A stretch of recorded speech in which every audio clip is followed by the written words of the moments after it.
Hello, Oreo, interview kita, Oreo. Sino ba yung chinachat mo kagapon? Naliligaw ka ba? Kaya sinasabi ko sa'yo, nakapampostura ka pa. Ano ba yan? Nagbibinataan na ba? Sinasabi ko sa'yo, Oreo, tuloy ka na ba? Sinasabi ko sa'yo, liligaw-ligaw ka. Liligaw-ligaw kasi si Oreo, guys, eh. O, diba? O sa lugar namin, pero mo. I-video ako kung sino yung mga nandito.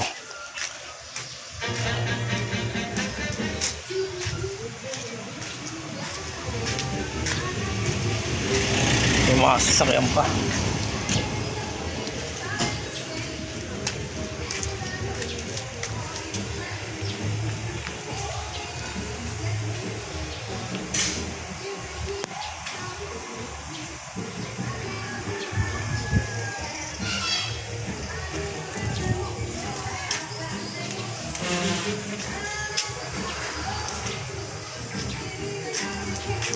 Hirap pala yung maging walking tour, guys.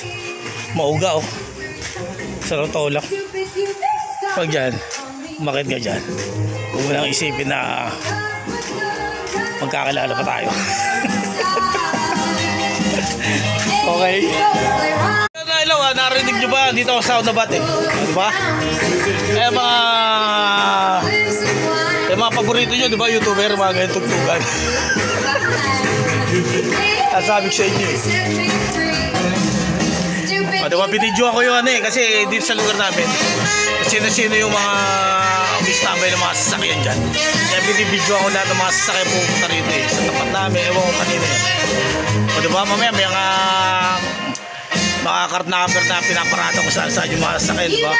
Para at least makakita nila, diba? Yan tunay na pangyayari, diba? Yan tunay na pangyayari. Bakit masamain nila yan? Sa totoo lang, hindi ko wala masamain niya dahil dito sa lugar namin, guys. Hindi sa paninira ng lugar to, kasi dito dati meron ako nakitang dumadaan dito, wanted yun, eh. Mukha niyang wanted, parang dinadayo na wanted ng lugar namin, sa totoo lang. Yun lang hindi sa paninira yan ng lugar, dahil iba-ibang taong dumadaan dito. Yan ang tunay. Kaya yung mga taga rito mag-iingat basta-basta. Kaya kilalanin nila kung sino yung mga taong nagtatrabaho sa kanila, di ba?